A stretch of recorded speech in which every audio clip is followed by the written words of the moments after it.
guys, Christian here. So I do apologize. I know that in the last video I was in my car, and I'm in my car again. It just seems to be about the only time when I'm actually feeling good. I don't know about you guys, but there are only very specific times in the day when I feel okay.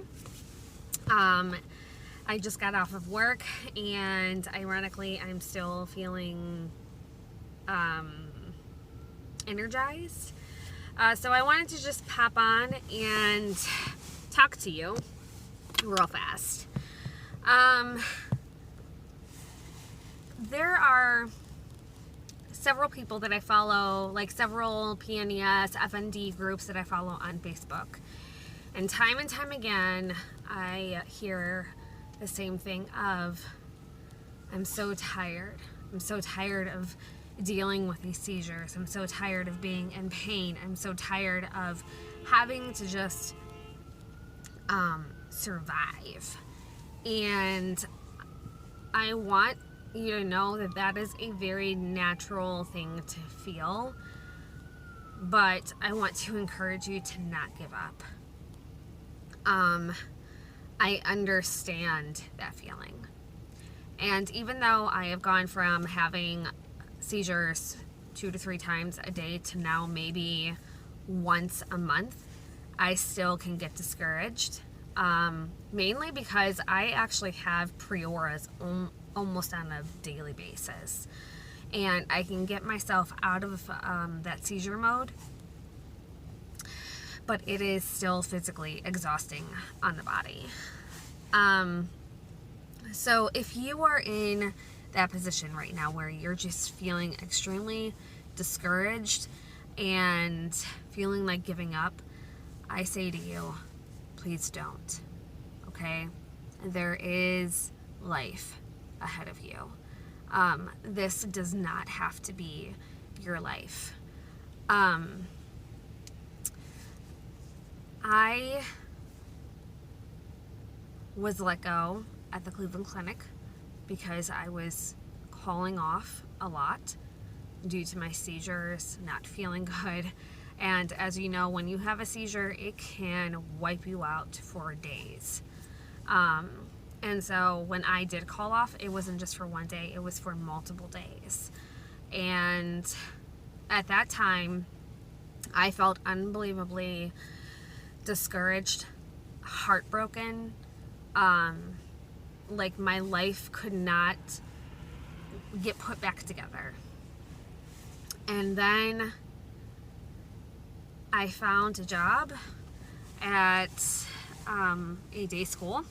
Ironically, a couple of my friends, so it's at my church's day school, and they asked if I wanted to come on, and I was super forthfront with them and told them, hey, you know, my medical condition, it can really weigh a toll on my work performance, and so here is my situation.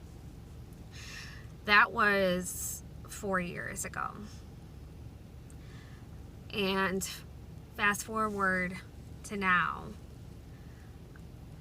I see myself as a version of thriving. I now have a classroom of 7 little rascals, and I love them so much. And I have seen so much growth in them because I have worked on myself to become as best of a version as I can be for them. Don't get me wrong, I still have my days where I don't feel good, where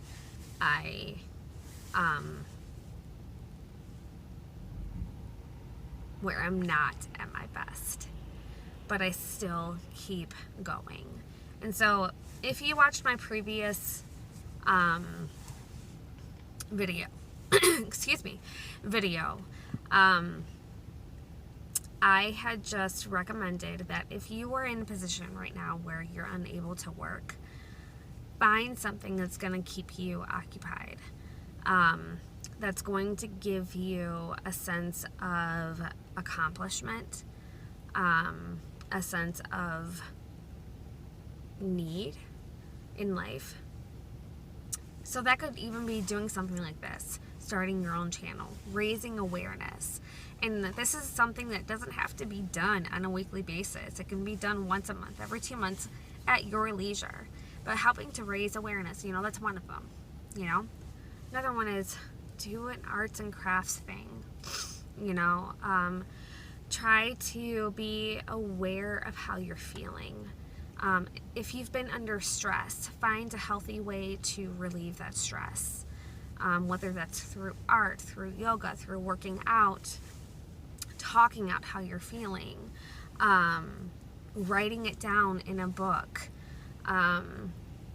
finding a group to talk to. There are so many resources now versus when I was first diagnosed, which was 5 years ago, but I've had this condition for 8-9 years now. And when I first had this, I had no idea what it was.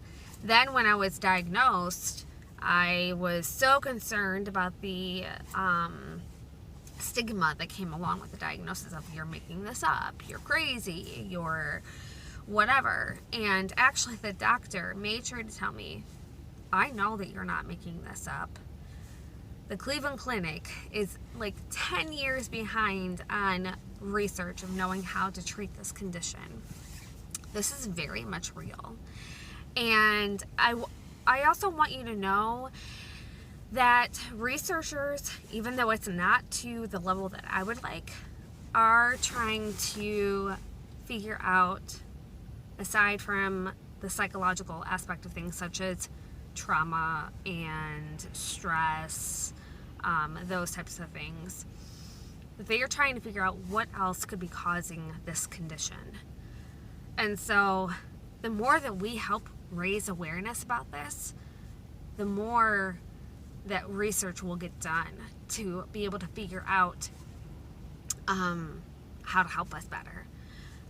When fibromyalgia was first existent, actually recognized as fibromyalgia, exactly the situation. It was known to be that you're making this up, it's not real, you're crazy.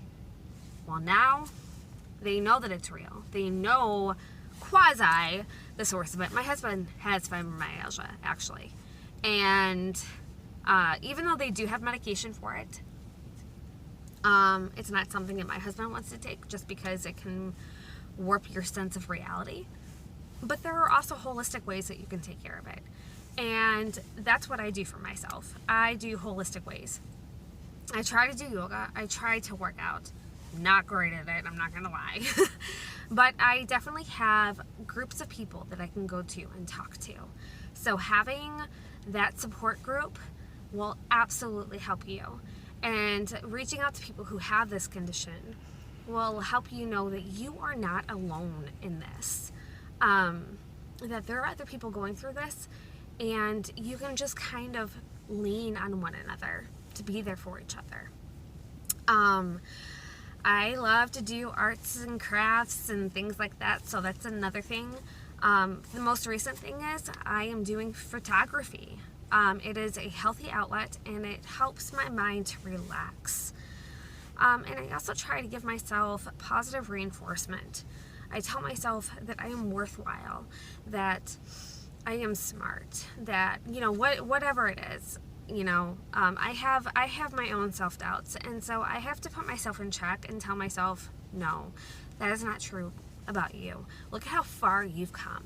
And if you are in a position right now where you feel like you are just not making any progression, just find something positive about yourself or just about your current situation that you can say, you know what, this is going good for me. And if you're just struggling to find something positive, reach out to someone and talk to them. Don't be afraid. We are all in this together. I have a hashtag, you are not alone, because it is so true. You are not alone. Whether you have a family member or friends to lean on, even if you don't have a support group in that way, You still have others who are going through what you are going through, okay? And just try to find positive, helpful relationships.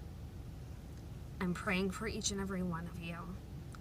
And I believe that you are strong enough to get through this.